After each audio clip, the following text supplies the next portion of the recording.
La nitum hinia regional party abang kam claim rapet po. La pen alang litum nanang je kroidun lo. The sixth schedule constitutional right aru political power ke do an ke ilitum je hanglong nang vek po la pen long vek nang jik lai lo. Ante sir, yang long regional party tu kumane langti nang bido nang cerap tu. Piniar ni an ke avelan. Lagi alam non apisi dam jila. Badule bang posita nang itu me excel lo. Oh regional party tu ngai cerap nam kulo te ni tu ngai deng lo. La pen hala mo pen ningje at lo la corruption ke claim an la tu ke ni litum action and back po lage u kok ji ke kali la bang ke. La pen ilitum mo pen po lage di 90% mat plaster hem sai si. Apen sakuri ta pipe di lahai hoi anta nitum lage government pen nitum claim rapet po lage la son claim kapi claim long lit det japan ke lahel. So isialam sa APHLC ke jasa met pet la inglong so pan sekang de claim people ko mati an ke pinginang tum ka tong raksa tum ke la tum ke ne yitum ben ke chebrek lo mati la se nang tum ke mang long la tum che kroy dun ji la nang che kroy dun ji pusi nang ke chak at lu ke la so long nang tum la tum long che kroy dun po che kroy dun po ke la so kan ke claim ja bidi bang ko so nang tum ke claim rapet ki ke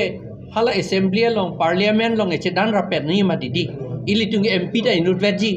alang litum akhirap pen pete nang halatum nang support dun dete itum sum krungji labe alang litum ke regional amunit pul mati di regional dak amunit pinaka alang litum ta lama si alang litum phan ke ilitum ke dak pen kat nang ji plung nang ji po bang ke la bang ke kipu masi henu dak lo la bang ke setal la pupura la council a level antu ke hedi lake ilitum tribal tum hansi lake feature po alang litum nan se kroy dun la bang non kan ja election ke alang litum man dak kar yang long kan chadalun de nang thudun de lo la pulama nang thudun de lo lake la MP election ka do we nang thudun de ilitum long se nang rap dun rong po la pen alang litum pulo akapreng tum na pa pi thudun long le det ja pan ke ni tum bor ipo buzi nang je chak la alang litum la kita isilam alang litum phe tum pel la bang solong che donun ji ma dak ke do tum thudun long le det pro tang te alang litum che donun po la indigenous atum ka hedi indigenous pulo la dak regional dak ke do vek atum ke hedi la ga nang che donun po le seta la bongo sena ta hopi ni ala tu ni la ke nang kroy ni alang litum da kroy ni tum da kroy lo la to ke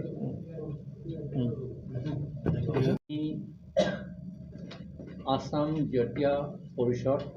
aru all party leaders conference top leaders hobole yat meeting patisu aji discussion ami korilu discussion mote ami ei duta party সহযোগ কৰিম for protection and safeguard of indigenous people খিলঞ্জীয়া অসমৰ খিলঞ্জীয়া মানুহৰ সকলৰ protection আৰু safeguardৰ কাৰণে মাটি আৰু মানুহ safeguardৰ কাৰণে আমি একেলগে যুঁজিম বুলি আমি সিদ্ধান্ত লৈছোঁ এই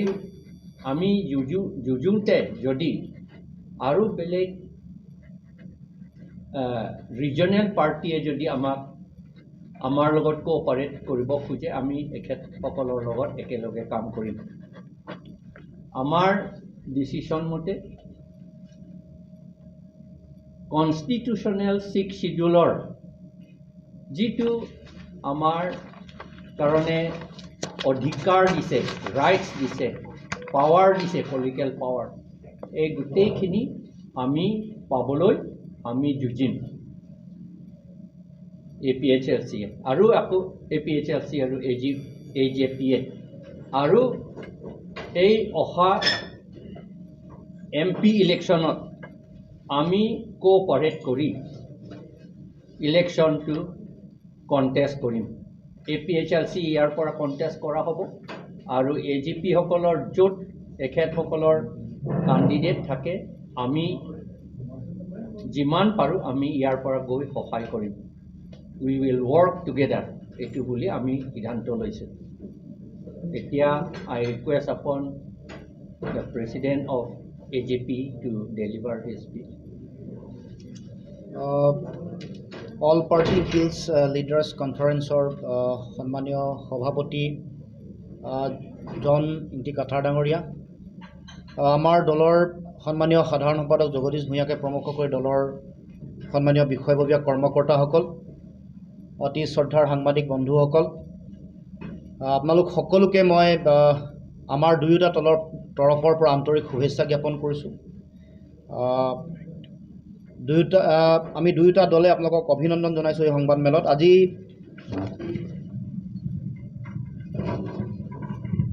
দুয়োটা দল আমি প্ৰথমবাৰৰ কাৰণে আনুষ্ঠানিকভাৱে আমি একেলগে আমি সভা আয়োজন কৰিছোঁ ইয়াৰ আগত অনানুষ্ঠানিকভাৱে কেইবাবাৰো আমি মিলিত হৈছিলোঁ বিশেষকৈ অসমত আঞ্চলিকতাবাদৰ ভৱিষ্যত বা আঞ্চলিক ৰাজনৈতিক যিটো ধাৰা জাতীয়তাবাদী সত্তা শক্তিশালী ৰূপত গঢ়ি তুলিবৰ কাৰণে প্ৰয়োজনীয় যিবোৰ কাম কাজ যিবোৰ ৰণকৌশল অসমত খিলঞ্জীয়া মানুহৰ অধিকাৰ ভাষা কৃষ্টি সংস্কৃতি সুৰক্ষা মাটি ভেটি ৰক্ষা কৰি আমাৰ ইয়াত জনসাধাৰণে নিজৰ প্ৰাপ্য অধিকাৰ কেনেকৈ সুৰক্ষিত কৰিব পাৰে সেই সম্পৰ্কত আমি বিভিন্ন সময়ত আমি আলোচনা বিলোচনা কৰিছিলোঁ আৰু আজি আনুষ্ঠানিকভাৱে আমি দুয়োটা দলৰ এই সভাত আমি সিদ্ধান্ত গ্ৰহণ কৰিছোঁ আমি পৰৱৰ্তী দিনসমূহত আমি একেলগে কাম কাজ কৰিম বিভিন্ন বিষয়ত আমি যিবোৰ বিষয় বিশেষকৈ আমাৰ অসমৰ খিলঞ্জীয়া জনগণৰ কাৰণে প্ৰয়োজন বা যিবোৰ বিষয় আমি একেলগে কাম কাজ কৰিব পাৰোঁ সকলো বিষয়ত আমি আহি থাকিব লগা দিনসমূহত একেলগে কাম কাজ কৰি যোৱাৰ আমি ইতিমধ্যে সিদ্ধান্ত গ্ৰহণ কৰিছোঁ আপোনালোক সকলোৱে জানে যে কাৰ্বি আংলঙৰ এই যিখন স্বায়ত্তশাসিত পৰিষদ কাউন্সিল ইয়াৰ অন্তৰ্গত বিভিন্ন মানুহৰ সমস্যা আছে বিশেষকৈ শিক্ষা চিকিৎসা যোগাযোগ ব্যৱস্থা অৰ্থনৈতিকভাৱে অতি অনগ্ৰসৰ জীৱন ধাৰণৰ মানদণ্ড অতি পিছপৰা তাৰ লগে লগে বিভিন্ন ধৰণৰ ৰাজনৈতিক যিবোৰ বিষয় ৰাজনৈতিক অধিকাৰৰ প্ৰশ্নটো বাৰে বাৰে অন্যায় আৰু অবিচাৰ কৰি অহা হৈছে বিশেষকৈ বিভিন্ন ধৰণৰ কথা বতৰাৰে সংকীৰ্ণ চিন্তা দৃষ্টিভংগী বিভাজন এনেকুৱা ধৰণৰ কথা বতৰাৰ ফলত কাৰ্বি আংলঙৰ প্ৰতি কাৰ্বি আংলঙৰ খিলঞ্জীয়া জাতি জনগোষ্ঠীৰ প্ৰতি যিটো চৰকাৰীভাৱে কৰি অহা যিটো অন্যায় এই অন্যায় আমি সমগ্ৰ অসমৰ ৰাইজে আমি দেখিবলৈ পাইছোঁ গতিকে আমি আমাৰ দল অসম জাতীয় পৰিষদ যিহেতু এটা জাতীয়তাবাদী ৰাজনৈতিক দল আমি কাৰ্বি আংলঙৰ খিলঞ্জীয়া জনগণৰ এই সমস্যাবোৰ বিশেষকৈ মৌলিক সমস্যা ৰাজনৈতিক অধিকাৰৰ যিবোৰ বিষয় ভাষা কৃষ্টি সংস্কৃতিৰ সুৰক্ষাৰ যিবোৰ কথা বতৰা জীৱন ধাৰণৰ মানদণ্ডৰ সামগ্ৰিক উন্নয়ন সমগ্ৰ কথা বতৰাবোৰৰ লগত আমি একেলগে কাম কাজ কৰাৰ আমি ইতিমধ্যে সিদ্ধান্ত গ্ৰহণ কৰিছোঁ আৰু সদায় আমি এই বিষয়ত আমাৰ সমৰ্থন থাকিব তাৰ লগে লগে আমি যিবোৰ সিদ্ধান্ত গ্ৰহণ কৰিছোঁ সেই সিদ্ধান্ত মৰ্মে এটা প্ৰথম প্ৰস্তাৱ হ'ল যে আমাৰ দুয়োটা দলে অসম জাতীয় পৰিষদ আৰু অল পাৰ্টি হিলছ লিডাৰ্ছ কনফাৰেন্সৰ APHLC দুয়োটা দলে অসমত আঞ্চলিকতাবাদী জাতীয়তাবাদৰ যিটো ৰাজনৈতিক ধাৰা এইটো শক্তিশালী কৰিবৰ কাৰণে আজিৰ পৰা একেলগে ঐক্যবদ্ধভাৱে আমি কাম কাজ কৰিম এইটো প্ৰথম প্ৰস্তাৱ যে অসমৰ মাটিত আঞ্চলিকতাবাদী জাতীয়তাবাদৰ যিটো ধাৰা এই ধাৰা শক্তিশালী কৰিবৰ কাৰণে আমি দুয়োটা দলে যৌথভাৱে ঐক্যবদ্ধভাৱে আমি পৰৱৰ্তী দিনসমূহত আমি কাৰ্যপন্থা আমি গ্ৰহণ কৰিম তাৰ লগে লগে এই স্বায়ত্তশাসিত পৰিষদৰ অঞ্চলত যিসমূহ দুৰ্নীতি চলি আছে ব্যাপক দুৰ্নীতি অনিয়ম স্বজন তোষণ এই সমগ্ৰ বিষয়বোৰৰ সম্পৰ্কত আমি প্ৰস্তাৱ গ্ৰহণ কৰিছোঁ ইতিমধ্যে অসমৰ ৰাজ্যপাল ডাঙৰীয়াক দুয়োটা দলে আমি স্মাৰক পত্ৰ প্ৰদান কৰিম তাৰ লগে লগে ভাৰতবৰ্ষৰ ৰাষ্ট্ৰপতিলৈও দুয়োটা দলে আমি স্মাৰক পত্ৰ প্ৰদান কৰি যাতে সমগ্ৰ দুৰ্নীতি কেলেংকাৰী ইয়াত চলি থকা ফাণ্ডিংসমূহৰ যিটো অনিয়মীয় মানে নীতি বহিৰ্ভূতভাৱে যিটো ব্যৱহাৰ কৰা যিবোৰ কথা বতৰা পুংখানুপুংখভাৱে তদন্ত হ'ব লাগে পৰ্বতসম যিবোৰ দুৰ্নীতি চলি আছে এইবোৰৰো তদন্ত হ'ব লাগে মুখ্যমন্ত্ৰীৰ ভিজিলেন্স সেল চাৰিওফালে 5,000 10,000 ঘোষ খোৱা মানুহক ধৰা আমি দেখিবলৈ পাইছোঁ কিন্তু লাখ লাখ টকা হাজাৰ কোটি শ কোটি টকাৰ দুৰ্নীতি হৈ থকা এই কাৰ্বি আংলং স্বায়ত্তশাসিত পৰিষদৰ ক্ষেত্ৰত মুখ্যমন্ত্ৰীৰ ভিজিলেন্স সেল নিমাত নাযায় যাবলৈ সাহস নকৰে কিহৰ কাৰণে এইটো ভয় কিয় নে কাৰ্বি আংলঙক মুখ্যমন্ত্ৰীয়ে বা ৰাজনৈতিক দলসমূহে তেওঁলোকৰ ATM হিচাপে ব্যৱহাৰ কৰে নেকি? দুৰ্নীতিৰ এই অবাধ ধন তেওঁলোকৰ নিৰ্বাচনী কামত তেওঁলোকৰ দল সুসংগঠিত কৰাত ব্যৱহাৰ কৰে নেকি? এই কথাবোৰ আমাৰ মনলৈ আহিছে আৰু সেইকাৰণে শক্তিশালী তদন্ত জুডিচিয়েল এনকুৱাৰী হ'ব লাগে। ৰাষ্ট্ৰপতিৰ প্ৰেচিডেণ্টৰ স্পেচিয়েল ইণ্টাৰভেনশ্যন আমি বিচাৰিছোঁ, যাতে পাব লগা প্ৰাপ্য অধিকাৰ, কেন্দ্ৰীয় চৰকাৰে দিয়া ধনৰাশি, ৰাজ্য চৰকাৰৰ নিৰ্ধাৰিত হৈ থকা ধনৰাশি যাতে কাৰ্বি আংলঙৰ জনসাধাৰণৰ সামগ্ৰিক উন্নয়নত ব্যৱহাৰ হয়, যাতে এটকাও যাতে দুৰ্নীতি নহয়। এতিয়া কাৰ্বি আংলঙৰ মানুহৰ খং আৰু ক্ষোভ আছে যে কাৰ্বি আংলং জিলাখনত 90% মানুহৰ তেওঁলোকৰ আৱাসগৃহ ঘৰ মাটিৰে নিৰ্মিত। গাঁও অঞ্চললৈ যেতিয়া যাব দেখিব যে তাত মাটিৰে নিৰ্মাণ কৰা ঘৰত জীৱন ধাৰণ কৰিব লগা হৈছে। কিয়? এইটো চৰকাৰৰ ব্যৰ্থতা, চৰকাৰৰ হেমাহি আৰু এই যে দুৰ্নীতি চলি থাকে, অহৰহ দুৰ্নীতিৰ কাৰণে এই ঘটনা ঘটিছে। আপোনালোকে সকলোৱে জানে যে কাৰ্বি আংলঙৰ মাজৰ পৰাই বংগ সেনাৰ প্ৰভাৱ, এই কথাটো স্পষ্ট হৈছে, এই কথাটো শক্তিশালী ৰূপত প্ৰকট হৈছে। যি বংগ সেনা ইয়াত অবৈধ বিদেশীৰ সংস্থাপনৰ কাৰণে তেওঁলোকে চিন্তা চৰ্চা কৰে, অবৈধ বিদেশীৰ নাম ভোটাৰ তালিকা আৰু ৰাষ্ট্ৰীয় নাগৰিকপঞ্জীত সন্নিৱিষ্ট কৰিবৰ কাৰণে অতি পৰিকল্পিতভাৱে তেওঁলোকে কূটকৌশল ৰচনা কৰে, পৰিকল্পনা প্ৰস্তুত কৰে আৰু তেওঁলোকে ইয়াত সাম্প্ৰদায়িক এটা পৰিৱেশ এটা সৃষ্টি কৰিবৰ কাৰণে তেওঁলোকে প্ৰচেষ্টা অব্যাহত ৰাখিছে। গতিকে আমি দুয়োটা দলে আমি ঐক্যবদ্ধভাৱে এই বংগ সেনা নিষিদ্ধ কৰিবৰ কাৰণে চৰকাৰৰ ওচৰত দাবী উত্থাপন কৰিছোঁ। বংগ সেনা কি হয়, কোনে চলাই আছে, ইয়াৰ সাম্প্ৰদায়িকতা এজেণ্ডা কি, সেই সম্পৰ্কত এটা শক্তিশালী এনকুৱাৰী হ'ব লাগে। এনকুৱাৰী কৰি ইয়াৰ লগত জড়িত হৈ থকা যিবোৰ নেতা পালি নেতা তেওঁলোকৰ বিৰুদ্ধে কঠোৰৰ পৰা কঠোৰতম ব্যৱস্থা গ্ৰহণ কৰিবৰ কাৰণে আমি দাবী উত্থাপন কৰিছোঁ আৰু এটা প্ৰস্তাৱ আমি গ্ৰহণ কৰিছোঁ। তাৰ লগে লগে আৰু এটা প্ৰস্তাৱ আমি গ্ৰহণ কৰিছোঁ যে ইয়াত কাৰ্বি আংলঙত চৰকাৰী চাকৰিত স্থানীয় যুৱক যুৱতী, বিশেষকৈ আমাৰ ইয়াৰ কাৰ্বি জনজাতীয় যিসকল ভাই বন্ধু আছে, খিলঞ্জীয়া যিসকল ব্যক্তি আছে, যিসকল শিক্ষিত নিবনুৱা যুৱক যুৱতী, তেওঁলোকক চাকৰি বাকৰিৰ মকৰল নিদি বাহিৰৰ পৰা বহিৰাগত বেলেগ বেলেগ ৰাজ্যৰ পৰা ব্যক্তি আনি ইয়াত চাকৰিত তেওঁলোকে নিযুক্তি দিছে। এইটোৰ আমি বিৰোধিতা কৰিছোঁ আৰু আমি দাবী উত্থাপন কৰিছোঁ যে অসম চুক্তিৰ 6 নম্বৰ দফাৰ যিখন প্ৰতিবেদন প্ৰস্তুত কৰিছিল আমাৰ ন্যায়াধীশ বিপ্লৱ শৰ্মাৰ নেতৃত্বত, সেই প্ৰতিবেদনত উল্লেখ কৰা যিটো নীতি, তাৰ আধাৰত ইয়াৰ নিবনুৱা যুৱক যুৱতীসকলৰ সংস্থাপনৰ যিটো বিষয়, এই বিষয়টো সমাধান হ'ব লাগে আৰু ইয়াৰ যুৱক যুৱতীসকলে, কাৰ্বি নিবনুৱা যিসকল যুৱক যুৱতী আছে, খিলঞ্জীয়া যিসকল যুৱক যুৱতী আছে, সেইসকলে সংস্থাপন পাব লাগে আৰু 100% সংস্থাপন নিশ্চিত হ'ব লাগে। এই দাবীও আমি উত্থাপন কৰিছোঁ। তাৰ লগে লগে এটা কথা আমি সকলোৱে জানো যে 6 শিডিউল এৰিয়াত ইয়াৰ ৰাইজে পাব লগা যিটো অধিকাৰ, সাংবিধান প্ৰদত্ত যি অধিকাৰ, বিভিন্ন অধিকাৰ, ৰাজনৈতিক অধিকাৰ, ইয়াত সংস্থাপন, সকলো ধৰণৰ অধিকাৰ এজ পাৰ যিটো সাংবিধানিকভাৱে যিটো পাব লগা যিটো অধিকাৰ, সেই অধিকাৰ পোৱাৰ ব্যৱস্থা কৰিব লাগে। 6 শিডিউল অঞ্চলসমূহত সংবিধানে প্ৰদান কৰা যি অধিকাৰ, সেই অধিকাৰ প্ৰদান কৰিবৰ কাৰণে চৰকাৰে সম্পূৰ্ণৰূপে প্ৰদান কৰিবৰ কাৰণে চৰকাৰে ব্যৱস্থা গ্ৰহণ কৰিব লাগে। এইটো আমি দাবী উত্থাপন কৰিছোঁ, যাতে ইয়াৰ সামগ্ৰিক উন্নয়ন হয়, যাতে অধিকাৰ ক্ষুণ্ণ নহয়। আৰু এটা কথা আমি আপোনালোকক ক'ব খুজিছোঁ যে ইতিমধ্যে আমাৰ জনইংতি কাঠাৰ ডাঙৰীয়া আপোনালোকৰ আগত কৈছে যে ইয়াত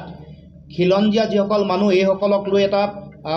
কাৰ্বিৰ উপৰিও আন খিলঞ্জীয়া মানুহক লৈ ৰাজনীতি কৰি থকা আমি দেখিবলৈ পাইছোঁ। স্পষ্টকৈ ক'ব খুজিছোঁ যে ইয়াত যিসকল খিলঞ্জীয়া মানুহ, জাতি জনগোষ্ঠীৰ মানুহ আছে, তেওঁলোকৰ অধিকাৰ ক্ষুণ্ণ নহয়, তেওঁলোকে কোনো কাৰণে ভয় খাব নালাগে, এই কথা স্পষ্ট। এইটো কোনো খিলঞ্জীয়া মানুহৰ চিন্তাৰ কাৰণ নাই, ইয়াক লৈ কোনো ৰাজনীতিও কৰিব নোৱাৰিব। আমি দুয়োটা দলে ইতিমধ্যে স্পষ্টকৈ এই কথা উল্লেখ কৰিছোঁ যে এইটো বহুত ৰাজনীতি হ'ল আৰু বিভাজনৰ ৰাজনীতি, বিভেদৰ ৰাজনীতি যিটো চলাই আছে আমাৰ মাজত, খিলঞ্জীয়া মানুহৰ মাজত বিভাজন, জনজাতি অজনজাতিৰ মাজত বিভাজন, এইটো আমি বন্ধ কৰিব খুজিছোঁ। কেৱল মাত্ৰ আমি উন্নয়ন বিচাৰিছোঁ আৰু এই যে যিটো নেগেটিভ প্ৰপেগাণ্ডা কৰি মানুহৰ মাজত সংকীৰ্ণ পৰিৱেশ, এটা মানুহৰ মাজত এটা দূৰত্ব বঢ়াবৰ কাৰণে যিটো কূটকৌশল বহুদিনৰ পৰা চলাই আছে, সেইটো আমি একেলগে আমি মিলি কাম কাজ কৰিম, বন্ধ কৰিম। আৰু আগন্তুক দিনসমূহত আমি দুয়োটা দলে ৰাজনৈতিক যিবোৰ কূটকৌশল হ'ব, বিশেষকৈ আঞ্চলিকতাবাদ, জাতীয়তাবাদৰ সুৰক্ষাৰ স্বাৰ্থত অসমত শক্তিশালী ৰূপত প্ৰতিষ্ঠা কৰাৰ স্বাৰ্থত আমি একেলগে কাম কৰি যাম আৰু এই ক্ষেত্ৰত আন যিবোৰ অসমৰ যিবোৰ আঞ্চলিক দল আছে যিবোৰ জাতীয়তাবাদী ৰাজনৈতিক দল আছে তেওঁলোকেও চিন্তা কৰাৰ সময় আহি পৰিছে কাৰণ আপোনালোকে দেখিবলৈ পাইছে যে অসমত যিবোৰ ক্ষুদ্ৰ ক্ষুদ্ৰ আঞ্চলিক ৰাজনৈতিক শক্তি আছিল এইবোৰক নাইকিয়া কৰিবৰ কাৰণে নিখকটীয়া কৰিবৰ কাৰণে বিভিন্ন ধৰণৰ কূটকৌশল বিজেপিয়ে ৰচনা কৰিছে ইয়াতো এটা সময়ত ASDCক কেনেকৈ নাইকিয়া কৰিলে নিখকটীয়া কৰিলে আপোনালোকে জানে বা BPF UPPLৰ অৱস্থা বড়োভূমিত কি গণশক্তিৰ অৱস্থা কি বা ৰাভা হাছং কাউন্সিল অঞ্চলত আমাৰ আঞ্চলিক শক্তিসমূহক এটা মখিমূৰ কৰিবৰ কাৰণে নাইকিয়া কৰিবৰ কাৰণে বিজেপি দলটোৱে বিভিন্ন ধৰণৰ কূটকৌশল ৰচনা কৰিছে গতিকে সকলো আঞ্চলিক শক্তিক আমি আহ্বান জনাইছোঁ তেওঁলোকে এই কথাবোৰ উপলব্ধি কৰি অসমত অতি শক্তিশালী ৰূপত আঞ্চলিকতাবাদী ধাৰাৰ জাতীয়তাবাদ প্ৰতিষ্ঠা কৰিবৰ কাৰণে সকলো ওলাই আহক নহ'লে অন্যথা আমাৰ ইয়াত কোনো কাৰণতে আমাৰ অসমৰ মানুহৰ যিবোৰ ভৱিষ্যত আমাৰ ভাষা কৃষ্টি সংস্কৃতি কোনো কাৰণতে কেতিয়াও আমি সুৰক্ষিত কৰিব নোৱাৰিম আমাৰ ৰাজনৈতিক অধিকাৰো আমি সুৰক্ষিত কৰিব নোৱাৰিম ইতিমধ্যে 12টা দলে ইতিমধ্যে আমি কথা বতৰা পাতিছোঁ আমি একেলগে হৈছোঁ কাৰণ ভোট যাতে বিভাজন নহয় আমি সেইকাৰণে আদৰ্শ আমাৰ নিজৰ দৰ্শনটো বেলেগ বেলেগ হোৱাৰ পিছতো আমি কেৱল মাত্ৰ লক্ষ্য ৰাখিছোঁ যে বিজেপিক পৰাভূত কৰিব লাগে তাৰ কাৰণে আমি ঐক্যবদ্ধভাৱে আগবাঢ়িছোঁ এই ক্ষেত্ৰত আগন্তুক দিনসমূহত জন ইংতি কাঠাৰ ডাঙৰীয়াৰ যিটো দল এইটো যাতে এই গোটেই প্ৰক্ৰিয়াটোত যাতে অন্তৰ্ভুক্ত কৰি লয় তাৰ কাৰণে আমি মঞ্চত আলোচনা কৰিম নিশ্চিতভাৱে ক'ম কাৰণ আমি বিভাজন হ'লেই দুটা দলৰ যদি বিজেপিৰ বিৰুদ্ধে দুটা বেলেগ বেলেগ দলে যদি কেণ্ডিডেট দিয়ে লাভটো বিজেপিৰে হ'ব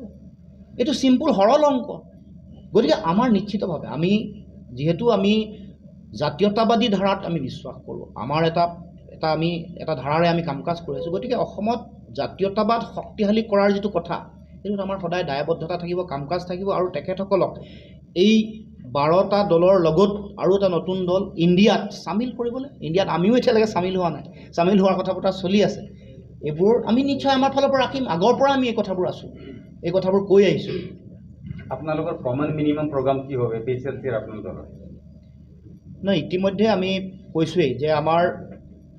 বিশেষকৈ কাৰ্বি আংলঙৰ যিবোৰ সমস্যা আছে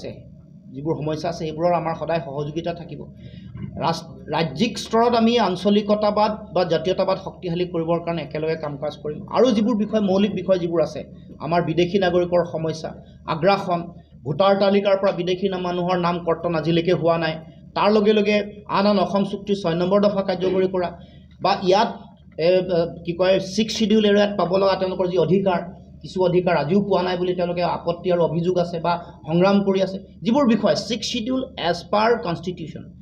6 শিডিউল এৰিয়াত পাব লগা যিবোৰ অধিকাৰ পাব লাগিব সংবিধানে যি ক'ব সেইটোহে হ'ব আপোনাৰ মোৰ ভাল লাগিছে কাৰণে কিবা দিছোঁ কিবা নাই দিয়া এইটোতো নহ'ব নহয় সংবিধানে যি কৈছে সেইটো কৰিব লাগিব দিশা যদি খোলা মনেৰে দিয়া সাংবিধানিকভাৱে দিয়া ন্যায় ব্যৱস্থাই সংবিধানে যি ক'ব সেইটো হ'ব লাগিব পাহাৰীয়া ৰাইজৰ এটা দীৰ্ঘদিনীয়া দাবী আছে যে স্বায়ত্তশাসিত ৰাজ্য এই প্ৰসংগত আপোনালোকৰ স্থিতি কি হ'ব AJP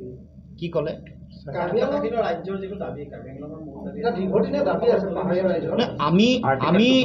এইটো মানুহৰ দাবী আছে আমি কি কৈছোঁ এজ পাৰ কনষ্টিটিউশ্যন 6 শিডিউল দিছে 6 শিডিউল মতে যি পাব লাগে এক্সিষ্টিং যিটো কথা ৰাইজৰ বহুত আকাংক্ষা আছে দাবী আছে সেইটো ৰাইজে দাবী কৰি থাকিব কিন্তু আমাৰ কথাটো হ'ল যে এক্সিষ্টিং 6 শিডিউল যিটো অধিকাৰ সেইটো দিব লাগে সেই মৰ্মে গোটেই কাম কাজ হ'ব লাগে প্ৰাপ্য অধিকাৰ পাব আপোনালোকৰ মূল উদ্দেশ্যটো হ'ল বিজেপিক হৰুৱা নে আৰু কিবা বিজেপিক পৰাভূত কৰি অসমত আমি যিটো গণতন্ত্ৰৰ প্ৰতি যিটো সংকট আহিছে যিবোৰ ভয়াৱহ সমস্যা আমি দেখিছোঁ আমাৰ অসমৰ মানুহক তেওঁলোকে অসমৰ মানুহৰ অধিকাৰ আমাৰ ভাষা কৃষ্টি সংস্কৃতি ভাষা নিষেধ কৰাৰ যিবোৰ তেওঁলোকে কূটকৌশল ৰচনা কৰিছে এইবোৰ বাধা দিয়া শক্তিশালী ৰূপত অসমৰ মানুহৰ স্বাভিমান জীয়াই ৰখা আমাৰ যিবোৰ ঐতিহ্য পৰম্পৰা আছে এইবোৰ নাইকিয়া কৰিবলৈ লাগিছে নাইকিয়া কৰিবৰ কাৰণে যিকোনো কথা তেওঁলোকে জাপি দিছে ইম্প'জ কৰিছে এইবোৰ কেতিয়াও ডেম'ক্ৰেটিক নহয় এইটো ডেম'ক্ৰেটিক যিটো স্পিৰিট দেশৰ সংবিধানৰ যিটো ধাৰা বা যিটো সংবিধানৰ যিটো স্পিৰিট এইটো তেওঁলোকে নাইকিয়া কৰিবৰ কাৰণে উঠি পৰি লাগিছে সেইকাৰণে কাহ জাপি দিছে সেইকাৰণে বিভিন্ন ধৰণৰ কাম কাজ কৰিছে আনকি সাংস্কৃতিক বিষয়বোৰতো আক্ৰমণ চলিছে ভাষিক বিষয়বোৰতো আক্ৰমণ চলিছে সামাজিক বিভিন্ন ধৰণৰ কথা ৰাজনৈতিক অধিকাৰো নিষেধ কৰিবৰ কাৰণে তেওঁলোকে কূটকৌশল ৰচনা কৰিছে গতিকে প্ৰথম গণতন্ত্ৰ বচাব লাগিব আৰু সেইকাৰণে বিজেপিক পৰাভূত কৰাটো সময়ৰ আহ্বান আৰু 6 শিডিউল এৰিয়া পেৰাগ্ৰাফ 2 আৰু 7 যিটো হাইকোৰ্টৰ পৰা APHLC যে জিকিছে এইটো বৰ্তমান বিজেপি সিহঁতে এইটো মানে এক্সাৰচাইজ কৰা নাই আপুনি কি ক'ব ৰুল ফ্ৰেম কৰা কথাটো কৈছে নহয় মানে সংবিধান আৰু ন্যায় ব্যৱস্থাক বাদ দি চৰকাৰ হ'ব পাৰে নেকি ন্যায়পালিকাই যিটো কথা ক'ব সেইমতে কাম কৰিব লাগিব নাই কৰা যদি ন্যায়পালিকা ক'ব অমান্যা কৰিছে অলৰেডিটো APHLC টো জিকিলে সেইটোৱে কৈছোঁ বাউণ্ড সুপ্ৰিম কোৰ্ট হাইকোৰ্টে যেতিয়া এটা অৰ্ডাৰ দিব সেইটো ইমপ্লিমেণ্ট কৰাটো চৰকাৰৰ দায়িত্ব নাই কৰা যদি আইনী ব্যৱস্থাটো বুঢ়া আঙুলি দেখাইছে হয় নহয় আমি আইনৰ শাসন বিশ্বাস কৰোঁ নাই ৰুল অফ ল সংবিধান আমি বিশ্বাস কৰোঁ নাই সংবিধানে যি কৈছে আইনে যি কৈছে সেইমতে কাম কৰিব লাগিব চৰকাৰে যদি নিজৰ মতে অট'ক্ৰেটিকেলি কাম কৰিব খোজে তেতিয়াহ'লে গণতন্ত্ৰ সংকটত পৰিব বিদেশী নাগৰিকক আপোনালোক কি ধৰণে